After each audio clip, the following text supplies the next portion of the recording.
Welcome to S9 TV. ముందుగా headlines చూద్దాం.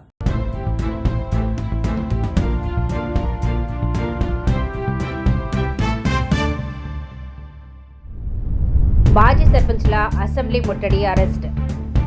నిర్మల భూములను చౌకగా అప్పగిస్తున్నారు. హైదరాబాద్లో గ్యాస్ సిలిండర్ బ్లాక్ మార్కెట్ గుట్టురట్టు. Blackmail brand ambassador Revanth Reddy. 10% की మన task force and local police team apprehend చేశారు. ఈ గ్యాంగ్ నుంచి 414 గ్యాస్ సిలిండర్ వాళ్ళు ఇల్లీగల్గా సేల్ చేస్తున్నారు. ఈ అన్ని మొత్తం గ్యాస్ సిలిండర్ సీజ్ చేశాము. ఈ మెయిన్ యాక్యూజ్ పేరు మొహమ్మద్ అమీర్. ఇది గ్యాస్ సప్లై వాళ్ళది గ్యాస్ ఏజెన్సీ ఉంది. శంషాబాద్లో వాళ్ళ గ్యాస్ గోడౌన్ ఉంది. వాళ్ళ ఆఫీస్ ఈ అఫ్జల్గంజ్ లిమిట్లో ఉంది. So main accused Mohammed Amir, resident of Shaukat Nagar, Banjara Hills. తర్వాత second accused Mohammed Yusuf, third accused Mohammed Ismail, fourth accused A Ramarao, fifth Lav Kumar, sixth Mohammed Shafaruddin, seventh accused Mohammed Shafaruddin, seventh accused Mohammed Mumtaz Ansari, 8th accused Muhammad Minaj Ansari, 9th Rajesh Pal, and 10th person Ramraj Singh. ఈ రామ్రాజ్ సింగ్ ఈ నల్లా Pochamma temple దగ్గరికి పని చేస్తారు. వాళ్ళు ఈ place రెంటెడ్గా ఈ మెయిన్ యాక్యూజ్ మొహమ్మద్ అమీర్కి ఇచ్చారు. సో మీ అందరికీ తెలుసు, ఈ మధ్యలో లాస్ట్ ఒక నెల నుంచి వెస్ట్ ఏషియాలో కొన్ని కాన్ఫ్లిక్ట్ నడుస్తుంది. వార్ లాగా సిచ్యువేషన్ ఉంది. అక్కడ ఇరాన్, యుఎస్, ఇజ్రాయిల్ మధ్యలో వార్ జరుగుతుంది. సో అప్పుడు నుంచి కొంచెం ఈ ఆయిల్ ప్రోడక్ట్స్ కానీ గ్యాస్ సిలిండర్స్ కానీ కొంచెం సప్లై డిస్టర్బ్ అవుతుంది. సో మన సిపి సజ్జనార్ సార్ మరియు రెవెన్యూ డిపార్ట్మెంట్ ఇంతకుముందు ప్రెస్ కాన్ఫరెన్స్ పెండింగ్ బిల్లులు చెల్లించాలని చలో అసెంబ్లీ ముట్టడి కార్యక్రమాన్ని మేము చేయాలని ఒక ర్యాలీగా వస్తున్నాం. మా సర్పంచ్లని రాత్రే కొంతమందిని తీసుకుపోయి రాష్ట్రంలో సర్పంచ్లను అరెస్టు చేసినారు. అంటే న్యాయం కావాలని అడిగితే, మా డిమాండ్లు నెరవేర్చమని అడిగితే, మా పెండింగ్ బిల్లులు చెల్లించమని ప్రభుత్వాన్ని అడిగితే మాకు నిర్బంధాలతో మా గొంతును నొక్కేయడం, మాకు బిల్లులు ఇవ్వకుండా ఈ ప్రభుత్వం కక్ష సాధింపు చర్యకు పాల్పడుతుంది. ఎందుకంటే ఈ ప్రభుత్వం వచ్చి 30 నెలలు అవుతున్నది. మా బిల్లులు చెల్లించకుండా మమ్మల్ని ఒక నానా ఇబ్బందులకు గురి చేస్తుంది. అనేక మంది సర్పంచులు రాష్ట్రంలో ఆత్మహత్యలు చేసుకున్నారు. అనేక మంది సర్పంచులు సూసైడ్ చేసుకున్నారు. అనేక మంది సర్పంచుల కుటుంబాలు రోడ్ల పడ్డాయి. కాబట్టి ఇవాళ కడుపు మరిగి మేము అప్పు చేసిన వడ్డీలకు కట్టలేని పరిస్థితిలో, అప్పులకు తలదాచుకునే పరిస్థితిలో ఇవాళ వచ్చి మాకు రావాల్సిన బిల్లును ఈ ప్రభుత్వం ఇవ్వాలనే దాని మీద మేము చలో అసెంబ్లీకి బయలుదేరే పరిస్థితి తీసుకొచ్చింది రాష్ట్ర ప్రభుత్వం. ఎందుకంటే కేంద్ర ప్రభుత్వం నుంచి రాష్ట్రానికి రావాల్సిన 640 కోట్ల రూపాయలేమో రాష్ట్రం వాడేసుకుంటుంది. మరి మాజీ సర్పంచ్లకు ఇవ్వవలసిన బిల్లులు ఇవ్వకుండా ఈ రాష్ట్ర ప్రభుత్వం చూస్తుంది. అంటే దీని తీరు ఎంత అన్యాయంగా ఉన్నదంటే, రేవంత్ రెడ్డి గారు మాజీ సర్పంచ్ల పైన కక్ష సాధింపు చర్యగానే ఆయన చేస్తుండు. ఎందుకంటే కేసీఆర్ హయాంలో చేసిన అభివృద్ధి పనులే కనపడుతున్నాయి, కానీ మరి నేను చేసిన అభివృద్ధి పనులు లేవు అనే ఒక ఆలోచనతోని, ధోరణితోని మమ్మల్ని ఇబ్బందులకు గురి చేయాలని మా బిల్లులు ఇవ్వకుండా చూస్తున్నాడు.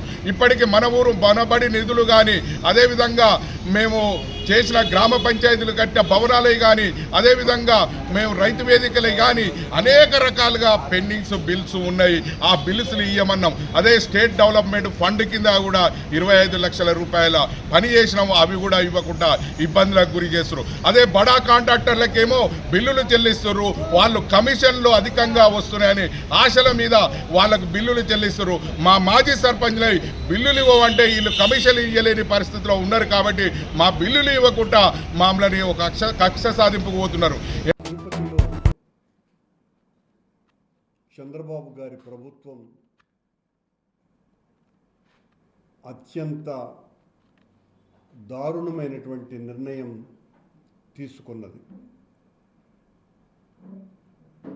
కలెక్టరేట్ ఆఫీస్కు కూతవేటు దూరంలో దాదాపు 1000 కోట్ల రూపాయల విలువ చేసేటువంటి భూమిని అప్పనంగా రియల్ ఎస్టేట్ సంస్థలకి కారు చౌకగా టూరిజం డెవలప్మెంట్ పేరుతో సబ్ రిజిస్ట్రార్ వాల్యూ ప్రకారం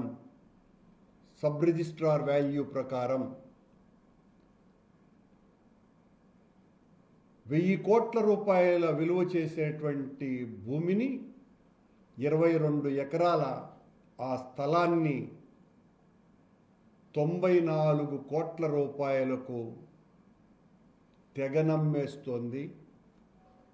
ఆ తెగనమ్మటం వెనుక 100 కోట్ల రూపాయల దోపిడీకి శ్రీకారం చుట్టింది. శాసనసభాపక్షం మొత్తం మా గౌరవ ఎమ్మెల్యేలు, మా గౌరవనీయ శాసన మండలి సభ్యులు అందరం కూడా కలిసి వారికి ఈ రాష్ట్రంలో జరుగుతున్న అరాచక పరిపాలన, ముఖ్యంగా ఈ రాష్ట్రంలో ఈరోజు స్వయంగా ప్రభుత్వానికి నేతృత్వం వహిస్తున్న ముఖ్యమంత్రి గారు, ఆయన మంత్రివర్గ సభ్యులే ఏ రకంగా ప్రజా సంపదని కొల్లగొడుతున్నారు, ఏ రకంగా ప్రజా సంపదని దోపిడీ చేస్తున్నారు, ఆధార సహితంగా వారికి పూర్తి స్థాయిలో వివరించి విడమర్చి ఆధారాలను కూడా సమర్పించి చర్య తీసుకోవాలని కోరాం. ముఖ్యంగా ఈ రాష్ట్ర రెవెన్యూ మంత్రి పొంగులేటి శ్రీనివాసరెడ్డి గారి కుటుంబానికి సంబంధించిన రాఘవ కన్స్ట్రక్షన్స్ అనే కంపెనీ గత 2.5 సంవత్సరాలుగా నిరాటంకంగా ఎక్కడైతే నిషేధిత ఆజ్ఞలున్నాయో జంట జలాశయాలు గండిపేట, ఉస్మాన్ సాగర్, హిమాయత్ సాగర్ పరిధిలో 10 కిలోమీటర్ల పరిధిలో ఎక్కడా కూడా మైనింగ్ చేయడానికి, క్రషింగ్ చేయడానికి వీల్లేదని నిబంధనలుంటే వాటిని తుంగలో దొక్కారు. అట్లాగే ఓఆర్ఆర్ పరిధిలో కిలోమీటర్ పరిధిలో మైనింగ్ చేయడానికి వీల్లేదనే ఉత్తర్వులుంటే వాటిని తుంగలో దొక్కారు.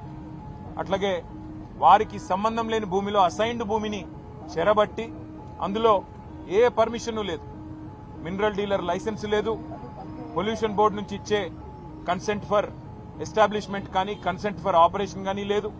అట్లాగే మరి ఎలక్ట్రిసిటీ కనెక్షన్ లేదు, ఇండస్ట్రియల్ డిపార్ట్మెంట్ పర్మిషన్ లేదు.